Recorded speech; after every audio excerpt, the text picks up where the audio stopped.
이런 해석도 나옵니다. 검찰총장 패싱에 대해서 우상호 전 의원의 목소리 들어보겠습니다. 언론에 노출되지 않기 위한 것이 목적이면 중앙지검에 조사받으면서도 철저히 언론을 따돌릴 수가 있어요. 경호상의 문제나 혹은 언론에 노출되지 않게 한 목적이라기보다는 이원석 검찰총장 패싱을 위해서 장소를 바꾼 겁니다. 검찰청사 안으로 들어가면 설사 김건희 수사팀을 뺀 나머지 사람들에게도 다 노출되게 돼 있고 그건 검찰총장이 모를 수가 없어요. 이원석 검찰총장이 이 수모를 참지 못할 것이라고 봅니다. 인사도 자기 마음대로 못하고 김건희 여사 같은 주요 VIP를 수사하는 내용을 보고도 받지 못하는데 식물총장 된 거 아닙니까? 식물총장으로 더 이상 살 이유가 뭐가 있어요? 제가 볼 때 윤석열 대통령 내외분이 한동훈에 이어서 이원석 총장까지 버린 겁니다. 헤어진 겁니다.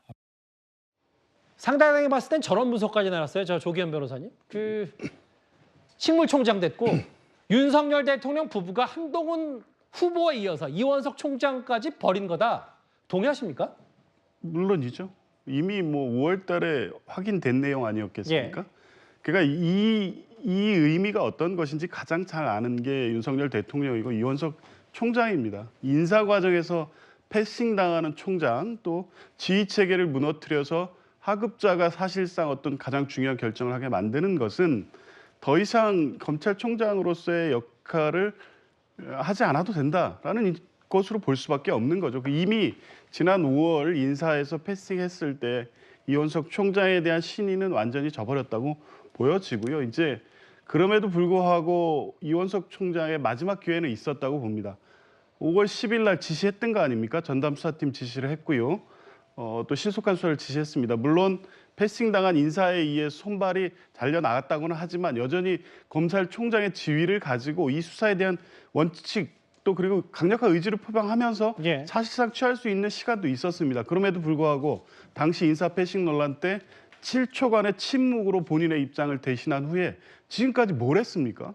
아무것도 안 하고 있다가 이런 상황이 되니까 이제 와서 원칙을 얘기하고 국민에 대한 사과를 하고 대통령의 어떤 신뢰를 하고 이렇게 얘기합니다. 그러니까 이원석 총장은 지금 와서 이런 말할 자격도 없다고 봅니다. 그러니까 대통령이 버렸냐 안 버렸냐, 김건희 여사가 버렸냐 안 버렸냐 문제가 아니라 이원석 총장은 이미 진작에 스스로 거취 결단을 하는 것이 맞았다고 볼 수도 있는데도 불구하고 이러한 수모를 스스로 자초해 왔다 이렇게 보여집니다. 이건 우상호 전 의원의 주장이긴 합니다만 실제로 좌동훈, 우원성 이런 말까지 나올 정도로 20년 가까이 한솥밥을 먹었던 윤 대통령과 검찰 시절에 한동훈 후보 지금 관계가 좋지 않은 건 수면 위로 다 드러난 사실이고 특히 검찰의 이원석 총장도 최근에 송경호 서울중앙지검장 과거 인사에 반발했던 목소리도 있었고요. 전담팀 구성에 대해서 용산 대통령실도 표면적으로 불쾌감을 드러내기도 했는데 일단 앞서 이현정 의원도 마찬가지로 조 변호사께서도 결국은 서울중앙지검장 이창수 지검장이 독단적으로 결정할 수 있는 일이 아니라고 했는데 다음 화면을 보겠습니다. 성춘 부의장님.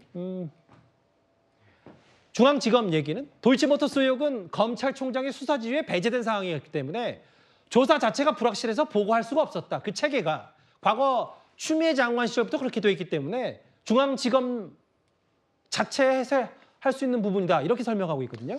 이원석 검찰총장이 적절한 표현을 하셨네요. 졸렬한 행태 해명이다라고 말씀드릴 수밖에 없고요.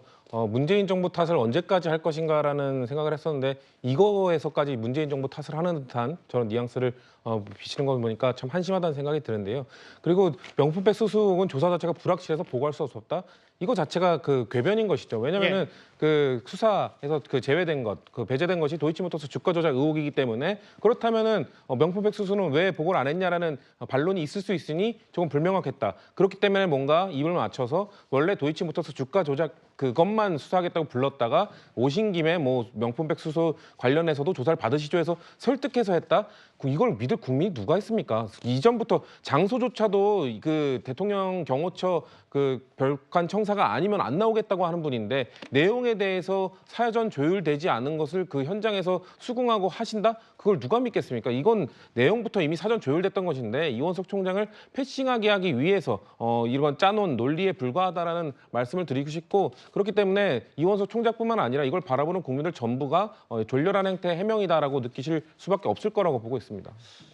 이례적으로 검찰총장이 저렇게 대국민 사과까지 하는 출근길 작심성토. 대통령실의 입장도 나왔는데요. 그 전에 여야의 엇갈린 목소리를 먼저 듣고 와서 관련 얘기를 나눠보도록 하겠습니다. 검찰 스스로 법 앞에 인사권자의 가족은 예외임을 보여주었습니다.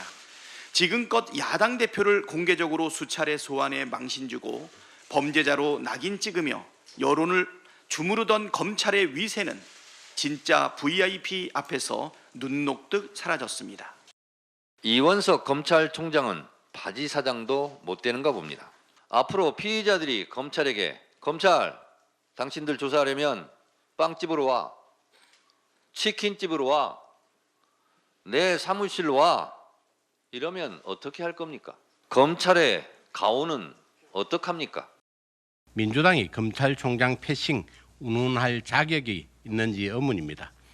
도이치모터스 사건과 관련하여 검찰총장이 보고를 못 받게 하고 수사 지휘를 못 받도록 검찰총장의 수사 지휘권을 박탈한 게 도대체 어느 정권의 누구였습니까? 의혹을 명쾌하게 해소하려는 중앙지검 수사팀의 의지와 영부인의 결단으로 이번 조사가 성사된 것입니다. 여당의 정정식 정책위의장은 중앙지검 수사팀의 의지와 영부인의 결단 뭐 이런 표현을 썼는데 대통령실도 한마디 했어요. 특혜 주장은 과도하다라고 했고 아예 이거를 뭐 애둘러서 검찰 내부의 문제이다. 이거는 대통령실과 상관없고 우리는 뭐 피의자 신분으로 김건희 여사가 조사를 받은 것뿐이지 그 안에서 내부의 권력 암투 뭐 이렇게 대통령실은 규정하는 듯하거든요. 어떻게 보십니까? 저 말을요 있는 그대로 봐야 될 것 같아요. 지금 이제 민주당 측에서는 대통령실에서 마치 따로 검찰총장을 건너뛰어서 혹시 중앙지검에게 무슨 지시를 한 게 아니냐 이렇게 이제 얘기를 하는데요. 그거는 이제 삼권 분리부에서 행정부와 사법부는 분리가 되어 있어서 그건 불가능한 얘기고 또 그런 주의 체계가 되지도 않습니다. 지금 현재 그런 상태인데 저렇게 패싱 논란 의혹이 제기하면 대통령실은요 그렇게밖에 말을 할 수 없는 거죠. 검찰 내부에서 서로 갈등이 있는 거지 거기에 대해서 대통령실에서 중재에 나섰다가는 오히려 더 대통령실의 오해를 받을 수 있기 때문에 검찰 내에서 일어나는 문제에 대해서는 안에 갈등 내부는 자기들이 너네들이 알아서 정리를 해라 그런 입장을밖에 원칙적으로 그런 입장을밖에 밝힐 수 없는 그런 상황입니다.